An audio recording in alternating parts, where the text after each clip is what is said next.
In this video, I'm gonna teach you how to connect Hollyland Lark M2 to Insta360. It's a very easy process, so make sure to follow along. In this video, I'm gonna teach you how to properly set up your Lark M2 microphones and connect them to an Insta360. Now, while it is possible for you to do this, you will need to be aware of your specific camera models and the audio challenges. The Insta360 cameras, especially older models, will have limited or no direct 3.5mm microphone inputs. For this video, I chose to use the X4 as an example, but of course many different models exist, and because of this, you will have to search for instructions for your particular model.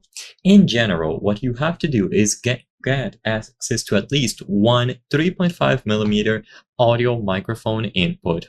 So for the X4, this can be done by purchasing the mic adapter. So this is going to plug on the side of the Insta360 X4, and it gives you access to one 3.5mm audio input. Like I said, depending on the model of camera that you have, you will either need to purchase other adapters like the adapter for the X3 and other different models, or see if your specific Insta360 camera already has a 3.5mm audio jack. But you will need to have access to one somehow.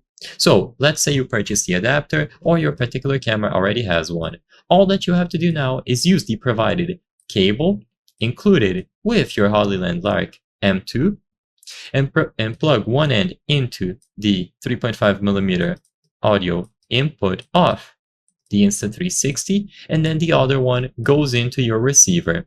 So on the output of the receiver, and then the input on the camera. With this connection established, now you will be able to connect the transmitters to the receiver. Just take them out of the case. These lights will start blinking, indicating that they are pairing up, and they should pair themselves up automatically with the receiver. With this connection established, you are good to go. You can start recording, and the microphones will record the audio nearby. If they do not connect automatically, press this button on the side, and this will enable pairing mode for them to connect with the receiver, which is, of course, connected to the Insta360 by using the cable. I hope I was able to help you on how to connect Hollyland Lark M2 to Insta360. If this video helped you, please be sure to leave a like and subscribe for more very easy tips. Thank you for watching.